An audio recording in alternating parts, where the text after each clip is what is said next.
From the Center for Advanced Study in the Behavioral Sciences at Stanford University, this is Human Centered. I'm John Markoff.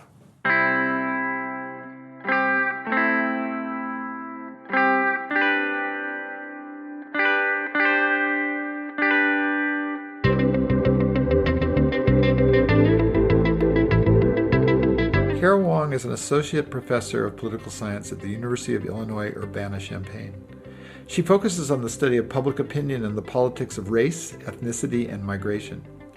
Her work involves using visual maps to build models of perceived community identities. We spoke about using her data for creating social policy, misperception and fear in relation to identity and citizenship, and the influence of place on politics and politics on place.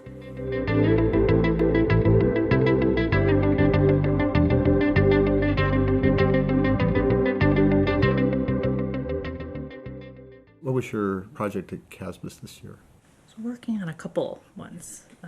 One has to do with how people define their communities and what effect that has on their politics, mostly in particular having to do with how they perceive where they live.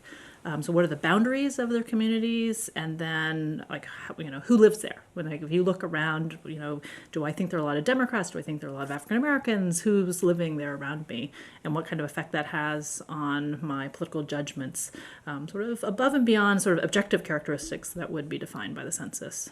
That's actually where I wanted to start, because I thought it was fascinating. I heard your talk, and out of that, I wondered whether that was your tool for sort of building those maps, and whether it was or not, how generalizable it is and what you might do with it. Yeah, so the idea was sort of mine, although certainly it was because of amazing collaborators and graduate students who helped develop this tool.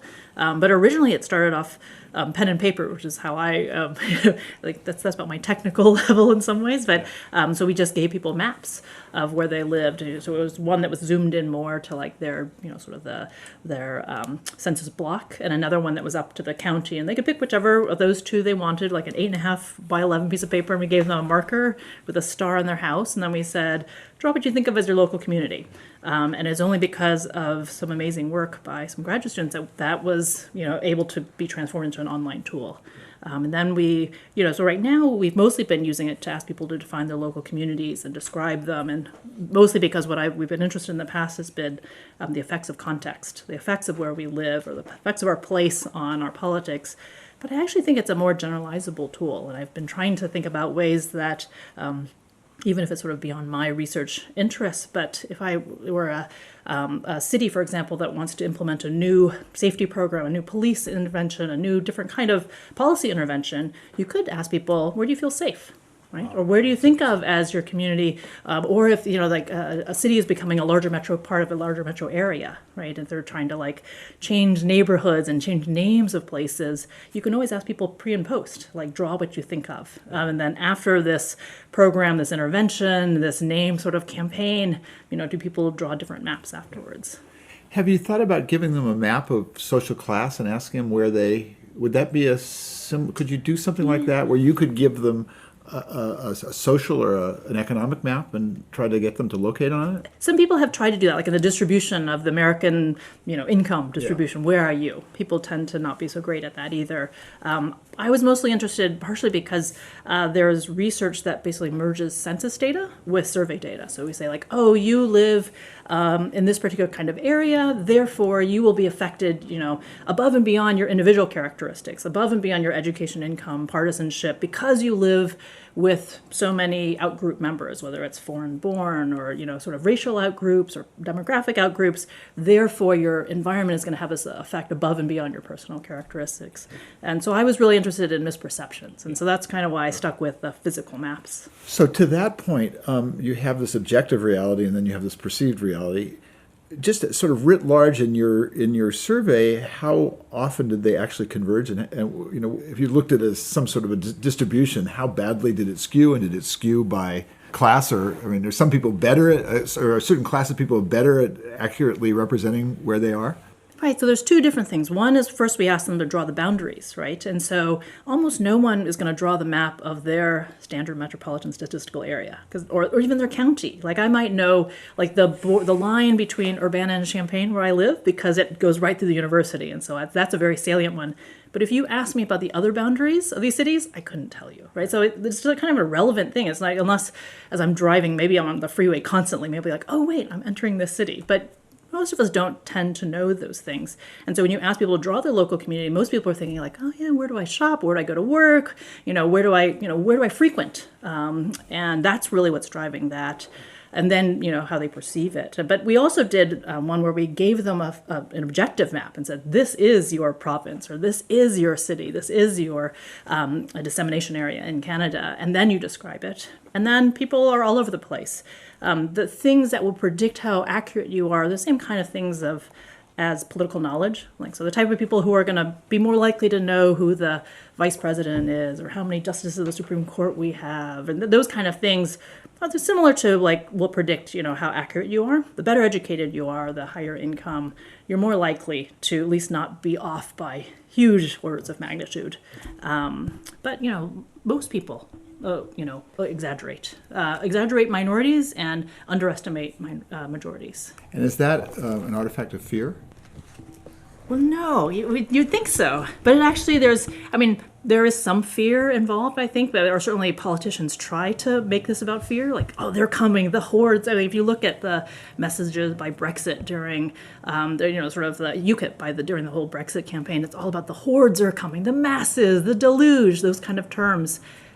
It turns out there's a psychological phenomenon such that everybody overestimates small numbers and underestimates big numbers. So even if you're the most educated demographer who's constantly studying this, if I give you a context that you're not absolutely certain about, you probably are going to overestimate minorities, because it turns out in the United States, whites overestimate the number of blacks overestimate the number of blacks. Latinos are, so it can't be threat or fear, right? Because why should I overestimate the size of my group?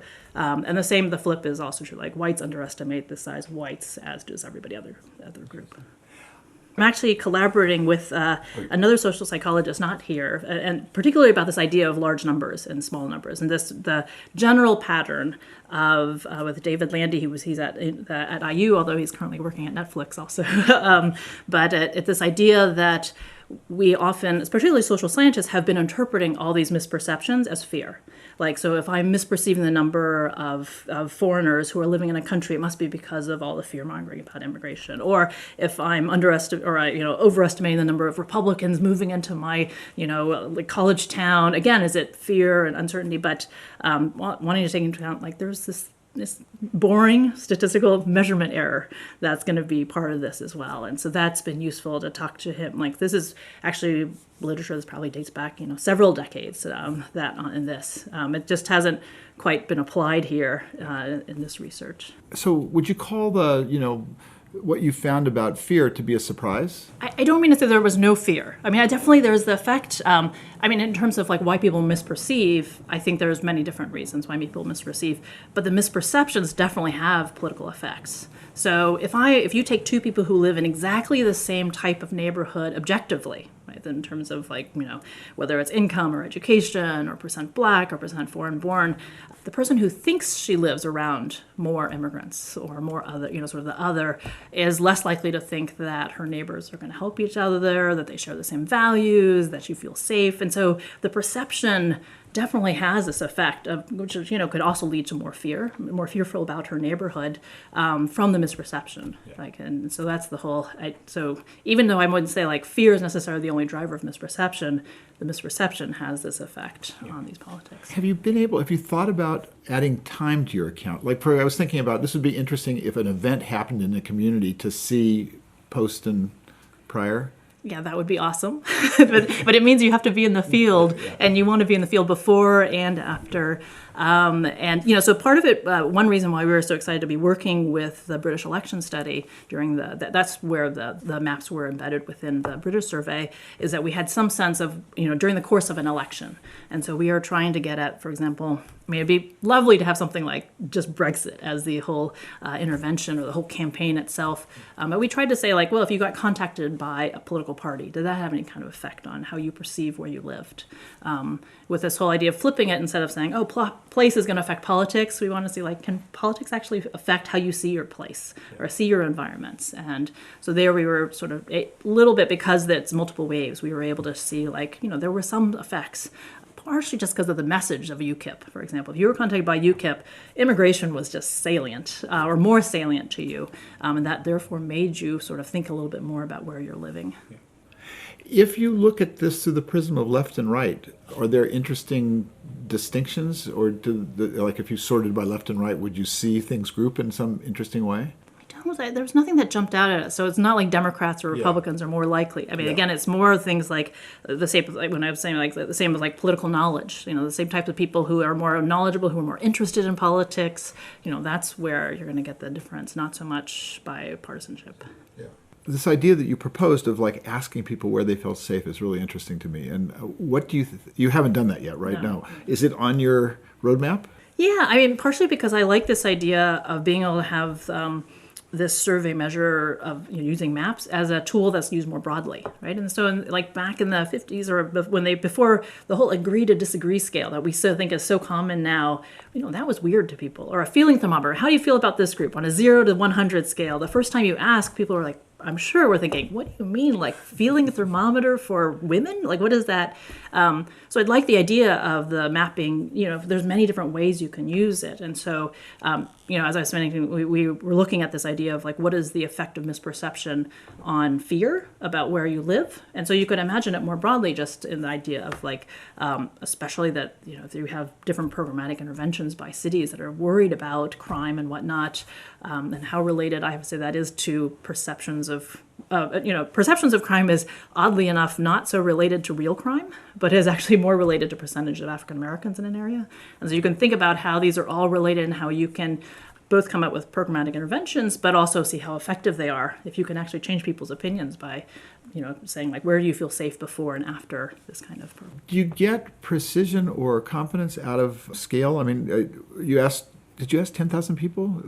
Across like 3 different, so we have about 8,000 in Canada and a couple. Yeah. Was there value I mean, that seems like a large sample to me. Yes. Partially because, again, it's a new kind of measure, right? And so it's one thing to say, like, oh yeah, check a box, 1 to 7 scale. Now we're used to it.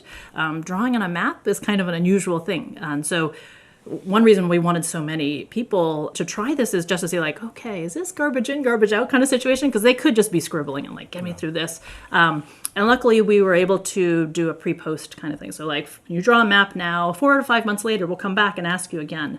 And we also wanted to make sure that we weren't anchoring people on the map we showed them, right? So if I show you something zoomed in to your neighborhood, would you draw a really small community? If I show you all of the Bay Area, would you draw this nice big, and so we randomized that as well to see what the effect. And did you find that effect, that people tended to respond to the map size? Luckily not too much, no. I mean, you get more variance if you give them a bigger area, but like the median size didn't change, which was good because otherwise, we'd worry that we're anchoring too much. Like we're creating, we're going to prompt you to think about your community. We also did it verbally. So right beforehand, we said like, oh, would you, how close do you feel to your neighborhood or country or province? And we also, in order to improve your living and economic circumstances, would you be willing to move away from your neighborhood, country, or province? And just like, I'm going to cue you and remind you, because the fear is, if this is a very sensitive measure, and it could be picking up the fact that you had an argument with your neighbor last week, or you were in a traffic jam on the way to work. We don't want to be picking that up, right? We want something that has some meaning to this is what you think of as your community. So we tried those, and luckily, again, medians or the median size was the same. And then we looked at it over time. So 4 or 5 months later, we came back to you, and we gave you the exact same initial resolution. And so we made it so that you could zoom out and zoom out as much as you wanted. It's like a regular Google map. So we showed you a resolution, but you could say, I don't need to go zoom in very much to my neighborhood. So we showed you the initial same resolution and see what happens 4 to 5 months later. And that's where we were quite impressed. People were, over 90% are overlapping, 60% of one map is in the other map, and then we have the actual size difference. I think the mean difference is 0 in terms of the size the communities are drawn. So we actually feel pretty good about that this is a reliable and a valid measure, as opposed to people being like, I don't know what this is, just get me through this question, let me just keep going on.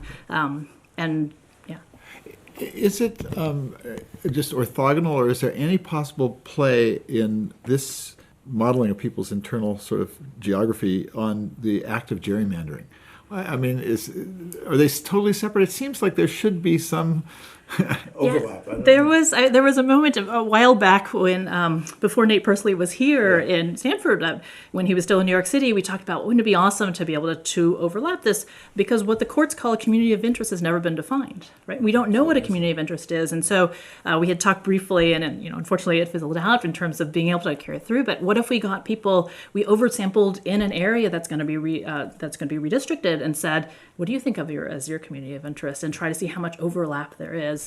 Clearly there's going to be differences because you have to take into account population and whatnot. There's programs online that you can fiddle around with where you live and try to figure out, but you definitely have to take into account population, and they don't always ask you sort of what you think of as your community. So Nate Persley is someone who draws these maps for the real world. Yes. So you could, and he told me he uses these tools. Exactly. And they all have factors, so this could be actually added as a factor to the person who draws the community of interest. Could be a factor in determining voting community. Yes, yeah. Although it's in some ways it's another step, partially because what the redistrictors have are objective data. They have census numbers, and they have population size and race and whatnot. And what we want is, what do people think of as their community of interest, right? So even if I'm a farmer and that person is living, as an industrial person, maybe I still think of him or her as my part of my community. And we wouldn't be able to get that unless you ask them. The term context. Take me through what you mean by context. I use it partially because it could be pretty general, right? So sometimes people talk about there's a whole literature on neighborhood effects, right? But I've sort of wanted to avoid neighborhood effects because that can limit you to a certain size. And what I've been very interested in is, people can have communities that are very, very large. Some people actually spent the time, they took the Google map and zoomed out to the world and circled each landmass, the whole continent, but they didn't just circle the whole world. They spent time and for me, that's I'm signaling I'm a citizen of the world pretty clearly, versus other people, there were some people who just really literally drew their one street, nothing else. And I wanted to get at this idea of what context is relevant to me. We assume when we, sort of merge census data with survey data that whatever unit I choose has some meaning. And oftentimes we justify it theoretically. It's your block group, it's your county, it's small enough, it's probably where you travel within. But I wanted to see what's the variation in which people are living. And so it could be, and I probably could use environment as well, but that can be, I felt context could be more generalizable across different kind of situations. Did you get any people who said they were citizens of the world? Well, we didn't ask them literally to write it, but yes, there are, a handful, right, of people who really would zoom out and try to do that, the entire, and there were people who zoomed out to and marked the entire country, for example. Yeah. Right. It's interesting to me in particular because Harold Laswell, who was a political scientist in the 30s, wrote this textbook in which he bemoaned the fact that all symbols that he could think of were divisive. And then for me, when my character, Stuart Brand, came along, he created the symbol of the whole earth, which was the first inclusive symbol that actually united the human race. Right. Well, it's sort of interesting, it's when people think of their local community. The word local was in there, so it was probably a little, we're probably less likely to get people drawing the whole world. But there are some people who, they spent the effort too, and that was what was interesting. And people would, because this was a new measure, we also had a little comment box for everything, and people would try to explain. I don't know if you can tell, I'm drawing. This is me walking my dogs at the nursery at the base of the mountains, and so the first time they literally drew stick figures, and this was back in the day, they were doing this on a computer, so they were doing it on a trackpad or a mouse, and they were sitting there drawing this. When we followed up with them, 4 or 5 months later, what they ended up doing, because they had seen some other maps, is they kind of drew a polygon around that area that they had just drawn. But they were sort of trained in some ways then to learn to I'm not supposed to draw stick figures of myself walking. How do you distinguish between boundaries of exclusion compared to boundaries of feeling excluded? Right. Well, so this is a question of belonging, and it's like, do I have to feel like they accept me to belong, or is it just my self-definition? And so there's been work on this also. Some of this map drawing has now been used by other groups as well, and to see like where do you feel like you belong in a particular area. But that's a trickier question that, is all sorts of group identification kind of questions. And so can I identify as a particular racial group, a member of a particular racial group, if they're not recognizing me? Right now, our census says it's self-identification, right? But Rachel Dolezal, is one of those cases where, it's not just self-identification. And so, that'd also be like where I would draw my community. If I feel like they, like maybe objectively by whatever, in quotes, I would fit, but I don't feel like I do, would I also then draw boundaries outside of, like would I exclude myself because I feel like I don't belong? Are there things you can say about the interplay between place and politics, or, the effect that politics might have on place? Yeah, so, I think there just more generally, there's definitely the idea that where I'm living is going to have an effect on me above and beyond, again, my individual level characteristics, right? And so if I'm the lone Democrat in a particular neighborhood that's very, very uniform, in other, sort of a very Republican neighborhood, I can be, both my attitudes can change, right? So I could become more like who's around me, or I could also react very strongly against it, right? Become even more entrenched in my ideals. And so that's where I'm thinking about how environments can affect us, how place can affect politics. And then again, so I'm adding sort of perceptions onto that as well. Is there a difference between someone responding out of fear versus general apathy? Right. So you can definitely have a very sharp line. Like, people grew up in certain cities at certain times were like, don't cross that street. Right. Whether like this is under this control of this gang or not. And, so it's very clear dividing lines. Or cities where you have very, very clearly defined neighborhoods, right? And so that's kind of, and it could be because they're unsafe or they're safe. And that kind of, there's that attitude. But then the other one is a little harder, right? Because you can change, like, where do I feel like I belong or whatnot, or where do I feel they're just not like me. So, I might pay my taxes, but I think they're slacking. Or I'm volunteering for the PTA. I don't think they're going to the city council meetings to complain about the speeding cars down the street. So should I be the sucker and do the effort? And so there's this idea of conditional cooperation I was talking about in some of my work also, is that if I think that I'm living in an area that's more diverse and somehow that the more diverse it is, somehow I feel like the less they care about sharing my values, that they're not going to go the extra effort if like a library is going to close in my area, right? Or if a fire station is going to close, would they go out and work? And if I don't think they are, should I? And so, again, that's how it's related to diversity kinds of questions as well. Again, public goods, how much am I going to support that with my own taxes? Did you see systematic variance by degree of either homogeneity or degree of diversity? Would those have been influencing factors on perception? Yeah, partially again because of small numbers and big numbers, right? So actually, if you live in a very, very homogeneous area, your chances are you're more likely to misperceive and overestimate the number of minorities because you're dealing with very small numbers. If you're living in an area that is like 80%, of an outgroup or of a group, you're actually much more likely to underestimate it, right? Because it's a big number, and so you do get that difference as well. And seeing that Bowling Alone chart that puts San Francisco off as one of the more diverse, I'm a resident. And I was thinking about my map, and what's so striking, what really stands out to me is this particular Vietnamese restaurant in San Francisco called Than Long. I don't know if you would know this. It's out in the avenues at 46th and Judah, way out in the avenues. It's been there forever. It's a San Francisco institution. And it's striking to me because it's the only place in the city that I can think of where I can go and I can see equal numbers of blacks, Asians, and whites. And here I am in a very diverse city, and I very rarely see diversity, right, which is interesting. Just in terms of thinking about my own mental map. Yeah, what's very interesting also thinking about where you travel, right? And so there's, I think I mentioned in my talk, Mei Po Kwan is a geographer who actually follows people and has, and different people travel differently. And I think I think it was a city of Seattle, but you have some people who travel all over the city, right? Yeah. And then you have some people who just stay within certain neighborhoods. And again, we would say, they're all living in Seattle. They're exposed to Seattle as a context. And it's very, very different, right? So if I live in Menlo Park right now and I'm very concentrated on my kids and trying to bike around, I'm not seeing the greater. Menlo Park is pretty homogeneous in many ways. And so, I might say I live in the Bay Area, but what am I seeing on a daily basis is very different. You just reminded me of when I first worked in San Francisco in the early 1970s, I used to take the 30 Stockton, which is this classic bus that bisected the city. And it was wonderful because you could see one ethnic group get on and get off, and next ethnic group. And if you took the whole thing, you saw the panoply of San Francisco in every community as it bus made its way through. Yeah, right. Which suggested that there was much more homogeneity within the sub parts of the city. Yeah. And BART probably you get a bigger mix. But I was just driving out to the Greyhound station in Oakland to deliver some boxes, and the Greyhound.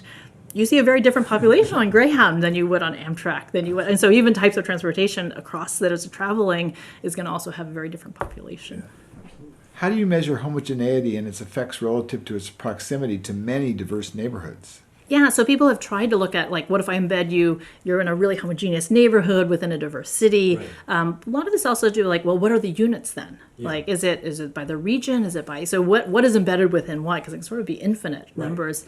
And you have different kinds of effects that might arise, and it's sort of just complicated as a result of it. But, it's also a very different thing. You don't actually end up with segregation without diversity, right? And so we talk about segregation. Well, what is the segregation in San Francisco compared to, like, Detroit as always? Chicago is definitely an area that's always talked about as being very segregated, partially because Chicago is a very diverse city, right? But you do have these neighborhoods that are very, very homogeneous. But then you have something like the state of Maine, which is very, very homogeneous, but we don't talk about segregation because there's very little diversity there. And so, again, what is the effect of living in Portland, Maine, for someone who's being exposed to some refugees who are coming now, versus someone who's in San Francisco who might be living in Noe Valley and then is exposed to, again, sort of like, if we only use the small unit of, like, their block group, maybe they look like exactly the same types of people. But it's like, well, wait, this is Noe Valley within San Francisco, or this is Portland, Maine within the sort of the broader, like, southern Maine area, then it's going to be very different. How did you arrive at this area of research? I feel like there's two bodies of research within political science. One that I was starting off in, which is all about racial context and threat and fear. Like, so is it dates back at least to V.O. Key in the 1950s. Like, he had a book called Southern Politics, and, like, whites who lived in the Black Belt in the South, those people tended to turn out to vote more, right? And so again, it was like there's surroundings, who's around you, that you felt threatened, right? This power threat theory was, again, this idea it could affect your economics, your culture, your political power as well. But it was very much perceptions, really, because really whites in Alabama in the 1940s, they are not really that concerned about losing their jobs, frankly. But as a result of that, this whole literature built up about context and threat, and where people, again, they would merge census data with survey data and be able to show you, basically, as African Americans increase in an area, whites' prejudice goes up, like stereotypes goes up, racial affect becomes more negative towards an outgroup. So there was this literature, and I was very interested in that. There's other research in political science, public opinion work, which was about how much the average American doesn't know, right? And so this, this idea that, your average American doesn't know who the vice president is, can't tell you, what's in the Bill of Rights, and all these kind of things about the sort of the lack of knowledge. And yet we're assuming when we think about context work that everyone knows the boundaries of their counties, and they know what the census said about that county in some ways, to have this idea of, like, look, this is where I'm living. There's all these people who are not like me. I feel threatened, and this is why I'm acting. And it requires this level of objective knowledge and cognition that I felt like the other areas of research were saying, that just doesn't exist. We satisfy all the time. We're not really sitting there as, like, fully informed voters. And so it started off as this kind of a small idea of, like, what happens if you actually ask people, and what are people's levels of perception and misperception versus objective numbers? And it just sort of grew from there, realizing, and how am I going to make this comparison, right? And do I, do this at a national level? There have been some, there were some sort of interesting questions that, like, I think the Washington Post did back in 1990, maybe, or we're asking people just, like, what do you think of the breakdown of the United States? And there was already indicators that people really didn't know. The General Social Survey asked in 2000 what percentage of the country is white, black, Asian, but they also asked about Jews. And the average of the average response was just, several times above what it is in reality. And you think, like, wow, how does that work then with what we know about racial context literature, racial threat literature, and how it moves from there? Going forward, how do you see using your work to change people's minds and perceptions? We can more likely change minds than we can change residential segregation. But maybe that's like not the right comparison, and maybe it really is. I mean, people have tried to actually just give you facts, like, like, oh wait, you have guessed this is the percentage of people who have a college degree in the United States, or you think this is the number of people who are on welfare in the United States. I mean, and just correct you, and that correction just doesn't work, right? So it's either they ignore it or they just double down on their wrong answer, like, oh, I don't believe you. That's not effective, right? And so one thing that I think Dan Kelly was mentioning, I think he was one who's mentioned, like, well, what if you tell people what other people think, which is more in line of some of the behavioral research that people have done about how you can get people to change their use of towels, their use of electricity, right? So it's more like, oh, people who stayed in this room, they've tended not to, want to, get new towels every day. Or compared to your neighbors, your electric usage is this high, and so it's all in proportion to someone else. And that's, I don't know how much I believe that there's also research that shows like how you can change vote turnout is by saying, oh, I think we can send out a postcard to let other people know in your neighborhood whether you voted or not. And the shame has a huge effect, like more than many other things, to get people to vote. Not sure we want to necessarily go the direction of like shaming people, like you are so wrong compared to other people. But I think that conformity and group norms and social pressure is probably more the direction, more probably effective than just trying to give people facts, partially because people are not that interested in just the random facts. Like, what is this? What is the context for this? Why should I care about, what the census reports? Do I think it's right or not? Do you think that there are direct policy implications from what you've done or what you're doing? I think there are, in the sense that, as I was mentioning, like this idea of being able to change perceptions is more likely than being able to force people to live in more residentially integrated areas, right?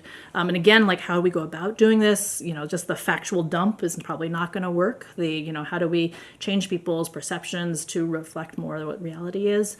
One thing I was also interested in is how much perceptions can matter, not only just for policies and compliance, like, will I pay my taxes? Am I going to get involved? Civic engagement levels, but also in terms of when I'm going to move in and out of an area. And one thing I was interested in has been some of Thomas Schelling's work on tipping points, and sort of like if you hit a certain point, I'm willing to live among other people who are not like me until a certain point, and then I'm going to move, right?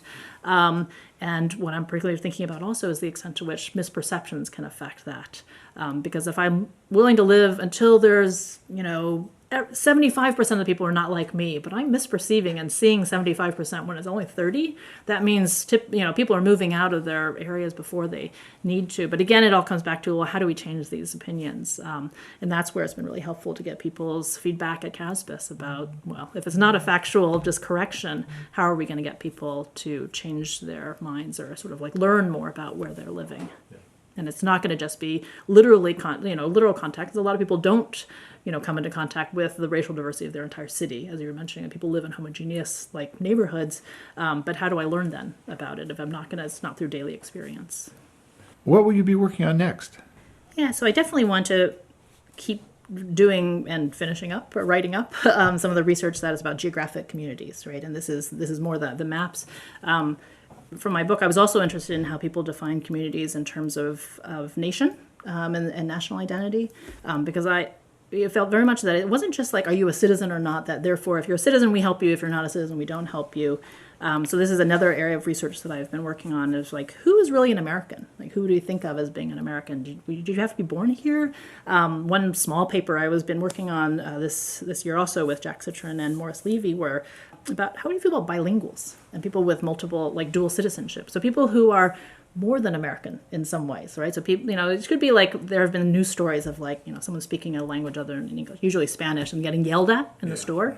Yeah. But sort of the interesting thing is why, right? Is it because I feel like, well, English is the national language and everyone should only speak that? Is it because I'm feeling insecure that I don't understand what they're saying? I don't want to be left out. And the same with, dual nationals. Can dual nationals be as patriotic as a single national? Someone who's only an American, is that person going to be more patriotic, more loyal than someone who's a Canadian American? And do we differentiate between a Canadian American and a Russian American, right? And so, again, these are the kind of questions I'm interested in terms of who is objectively a member of a group, whereas I think where subjective perceptions are going to matter a lot. Thank you. Thank you, guys.